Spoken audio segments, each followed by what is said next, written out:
अस्सलाम वालेकुम एवरीवन, उम्मीद है आप सब खैरियत से होंगे। Welcome to the post market session. आज के सेशन में हमारे साथ सीईओ छः सिक्योरिटीज अली नवाज साहब मौजूद हैं। अस्सलाम वालेकुम अली भाई। Assalam, thank you.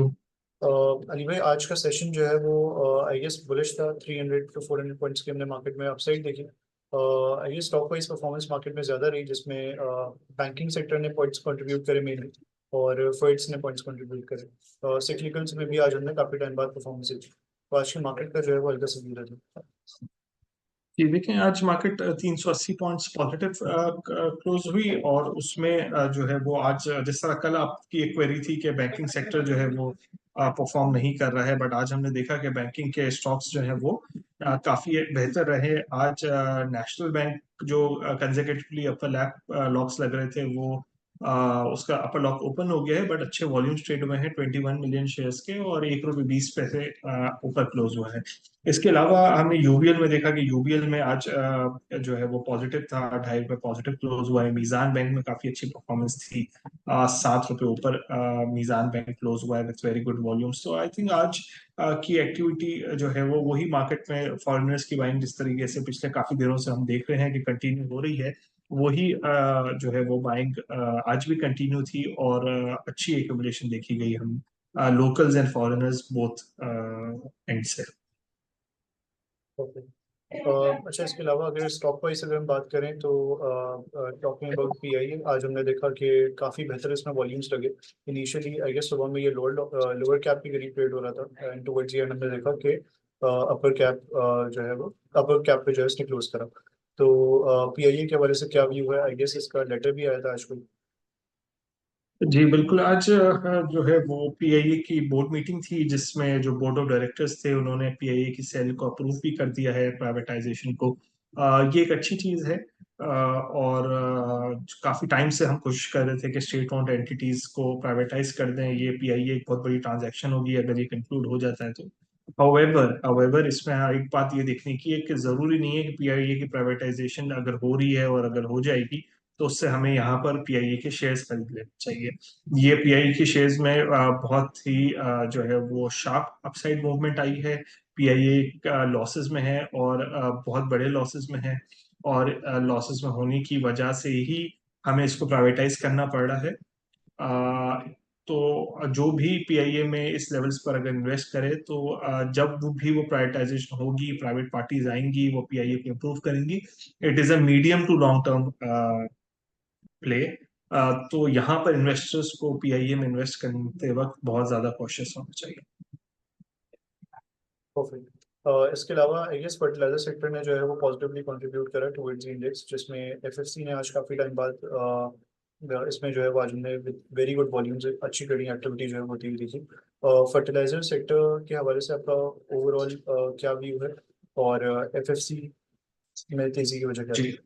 जी बिल्कुल, देखिए हमने जो है वो लास्ट वीक आपने भी सेशन किया था पाकिस्तान फर्टिलाइजर सेक्टर पर। 6 सिक्योरिटीज की रिपोर्ट आई थी और हमने ये कहा था कि एफएफसी इस लेवल से हमारी टॉप पिक्स हैं। ईफर्ट ने काफी अच्छा प्राइस रन अप दे दिया था पिछले कुछ दिनों में, and then we came up with a report with sales के यहाँ से एफएफसी में जो है वो काफी अच्छी अपसाइड है। और उसके बाद हमने देखा कि एफएफसी में काफी अच्छी परफॉर्मेंस भी रही। एक्चुअली एफएफसी की हम देख रहे हैं कि अर्निंग्स जो है वो काफी बेहतर हो गई हैं। इसके जो एफएफबीएल जो इसकी होल्डिंग थी जो कि लॉस मेकिंग थी, अब वो प्रॉफिटेबल हो गई है। फिर उसके पास एसोसिएट से जो लास्ट क्वार्टर है उसमें डिविडेंड्स भी अच्छे आए हैं। तो इस क्वार्टर में हम देखेंगे कि एफएफसी की जो अर्निंग है पहले क्वार्टर की वो उन डिविडेंड या अदर इनकम की वजह से काफी ज्यादा बेहतर होगी।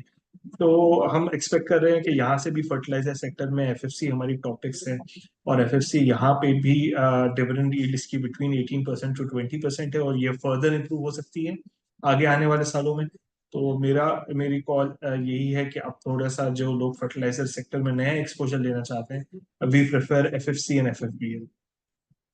अच्छा, अगला क्वेश्चन मेरा जो है probably again talking about specific stock agritech के हवाले से। एग्रीटेक में हमने देखा है कि ऑलमोस्ट जब से मार्केट में रैली की शुरुआत हुई है तो ऑलमोस्ट 4x रिटर्न इसने जो है वो दे दिए। तो एग्रीटेक के हवाले से तो क्या भी हुआ है, और इसमें तेजी की वजह क्या है? आज भी हमने देखा कि अपर कैप करीब काम हुआ इसमें। तो देखिए एग्रीटेक में सिंस ये एग्रीटेक कुछ टाइम से एज अ बिजनेस काफी प्रॉब्लम में रहा है, और इसकी बुक्स पे बहुत बड़ा डेट भी है, और इसको गैस सप्लाई का प्रॉब्लम भी होता है, तो जब जब गवर्नमेंट गैस सप्लाई देती है तब ये प्रोडक्शन कर पाता है। हावेवर ये जो लेटेस्ट प्राइस रन अप है वो शायद इस तरीके की मार्केट में कुछ बातें हैं कि ये एक्विजिशन इसकी हो रही है, और एक हायर प्राइस पे, सिंस इसकी एसेट वैल्यू बहुत ज्यादा है, उस प्राइस पे एक्विजिशन होगी, तो इसमें प्राइस रन अप आ रहा है। मैं फिर इन्वेस्टर से यही कहूंगा कि एजीएल में जरा कॉशियसली जो है वो इन लेवल्स पर करें। शॉर्ट टर्म में इसमें काफी वॉलिटिलिटी रह सकती है। परफेक्ट।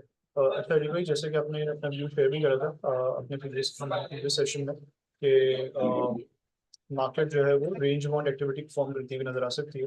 तो जिस रेंज में हम मार्केट को लास्ट 2 वीक से कंसोलिडेट करते हुए देख रहे हैं, वो रेंज अभी स्टिल इंटैक्ट है, मार्केट ने उसको अभी ब्रीच नहीं करा है। तो आने वाले सेशंस में क्या व्यू है आपका और आपके टॉपिक्स क्या होंगे? जी, देखें, मेरा व्यू अभी भी यही है कि मार्केट जो है वो स्टॉक स्पेसिफिक एक्टिविटी होगी, ब्रॉडर मार्केट कंसोलिडेट होगी। हमने देखा है कुछ टाइम से ईएनपी में वॉल्यूम्स 1-2 दिन से आ रहे हैं, फिर बैंक्स में आज आ गए हैं, फर्टिलाइजर ने अच्छा परफॉर्म किया, तो जो टॉप ब्लू चिप सेक्टर्स हैं यही जो है वो कंसोलिडेट करते हुए लग रहे हैं, और आगे वाले दिनों में भी जो है वो इन ब्लू चिप स्टॉक्स में ही मुझे लगता है कि कंसोलिडेशन और एक्यूमुलेशन होगी।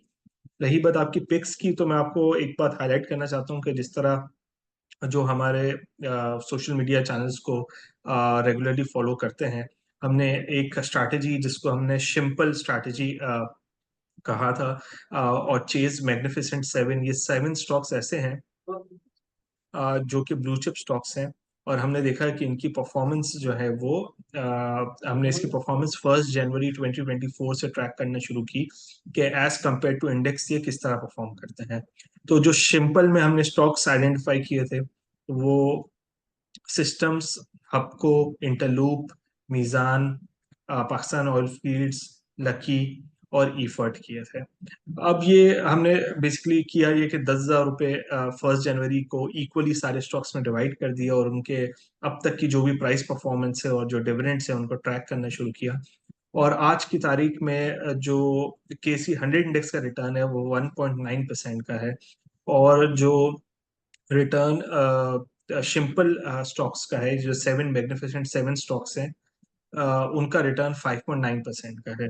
तो मेरी रिकमेंडेशन ये होगी कि इन्वेस्टर्स जो हैं वो अच्छे ब्लू चिप स्टॉक्स में, कुछ तो हमने ये 7 स्टॉक्स आइडेंटिफाई किए हैं, और उनकी मैसिव अंडर परफॉर्मेंस है, मैसिव जो है वो इंडेक्स की अंडर परफॉर्मेंस है as compare to the stock. ये स्टॉक्स काफी ज्यादा आउट परफॉर्म कर गए हैं एज कम्पेयर टू इंडेक्स, तो इन्हीं ब्लू चिप स्टॉक्स में इन्वेस्ट करें।